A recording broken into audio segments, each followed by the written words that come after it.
Hello সবাইকে। তো আজ যাব হচ্ছে আমরা বিয়ে বাড়ি, তাই জন্য দেখো আমি এখানে রেডি হয়ে নিয়েছি। আর আমি সেই কলকাতা থেকে যে জুতোটা কিনে নিয়ে এসেছিলাম সেই জুতোটা কিন্তু আজকে আমি প্রথম পরলাম, মানে নতুন জুতো। তো আমার চুড়িদারটা কিন্তু আমি নিজে হাতে তৈরি করেছি। তো গিফট নিয়ে এবার কিন্তু আমরা বেরিয়ে পড়বো। তো জুতোটা পরে দেখলাম তোমাদের সঙ্গে একটু শেয়ার করা যায়, মানে খুবই সুন্দর লাগছিলো, পরেও আমার খুব ভালো লাগছিলো। তো আমাদের বাড়ির সামনে একটা লজ আছে, সেইখানে কিন্তু বিয়ের অনুষ্ঠানটা ছিল। আমরা যখন গিয়ে পৌঁছেছি তখনই দেখছি বর চলে এসেছে। তো সেখানে গিয়ে একটু ভিডিও করলাম, বর দেখলাম, তো ফটো টটো তুলে কিন্তু চলে গিয়েছিলাম এবার গিফট দেবো বলে। তো চলে গিয়েছিলাম ব্রাইডের কাছে, আর গিয়ে কিন্তু গিফটটাকে দিয়ে দিলাম আমি। আর আজকে কিন্তু মা যায়নি, বাবা, আমি আর ভাই গিয়েছিলাম। তো দেখো এখানে আমার গিফট দেওয়া কমপ্লিট। আর স্টলে চলে গিয়েছিলাম একটু টুকটাকি খাবো বলে, কিন্তু প্রচুর ভিড় ছিল।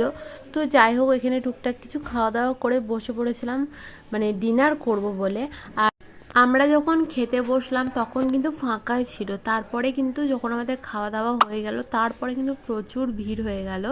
তো দেখো এখানে কিন্তু সমস্ত দিয়ে দিয়েছে। আমার পুরো কিন্তু ভিডিও কিছুই করা হয়নি, কারণ খেতে খেতে হঠাৎ করে ফোনটা আমার সুইচ অফ হয়ে গিয়েছিলো, ওই জন্য কিন্তু খাবারের সব কিছু দেখাতে পারলাম না। তো যাই হোক খাওয়া দাওয়া কিন্তু খুবই টেস্টি ছিল। তো এখানে কিন্তু দেখো বাবা বসেছে, এখানে ভাই বসেছে, এখানে আমি খাচ্ছি। তো দেখো এখানে মা আসেনি তাই একটু ফাঁকা ফাঁকা লাগছিল। তো যাই হোক এখানে পনির পাসিন্দার পর দিয়ে দিয়েছিল হচ্ছে কড়াইশুঁটির কচুরি, চানা মশলা।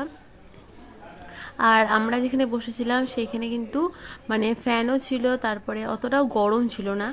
কিন্তু যাই হোক খাওয়া দাওয়া কিন্তু খুবই ভালো হয়েছে আর খুব মজাও হয়েছিল। তো আজকে দিনটা এইভাবে কাটিয়েছিলাম। তো বাই বাই, দেখা হচ্ছে পরের ভিডিওতে।